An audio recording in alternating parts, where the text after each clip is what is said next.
ওই কি করছ এখানে? হ্যাঁ, লুডু খেলি কালি কোনহানকার দেখছ না আমি রানতে বসি আমার জামাই বাবাজির জন্য আমি রানতেছি মজা করে রান্না করব শুধু আজকে না যতদিন পর্যন্ত আমার জামাই বাবাজি এই বাড়িতে থাকবে প্রত্যেক দিন আমি রান্না করব তোর এই রান্না করে ঢুকতে দিব না হয় বেরো তুই সব আমারে ঢুকতে দিবে না মানে তোর বাপে ঢুকতে দিবে আমারে কষ্ট কানি না তো 14 গোষ্ঠী কানি ও আমার জামাইয়ের জন্য আমি রান্না করব তুই রান্না কর কেডারে বাইরে রান্না করতে বাইরে থেকে মানুষ কইতেছে আমার বাড়িতে মারামারি লাগছে।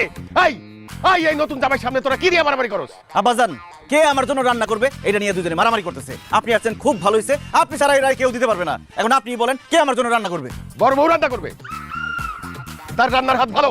এই ছোট বউ তুমি অন্য কাছে যাও। অসংখ্য ধন্যবাদ আপনার এক পথ দুই পথ তিন পথ চার পথ পাঁচ পথ ছয় পথ সাত পথ আট পথ ডালটা তো আনলাম না। আম্মাজান এটা আপনি কি করছেন?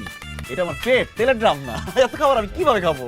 জামাই বাবাজি শ্বশুর বাড়িতে আসলে জামাইদের পেটে তেলের ড্রাম বানাইতে হয়। তুমি আজকে পেট ভইরা খাবা, আমি মন ভইরা দেখুক। অবশ্যই আম্মাজান, আপনি এত কষ্ট করে রাঁধছেন, আমি শুধু পেট ভরে না একদম মন প্রাণ ভরে খাবো।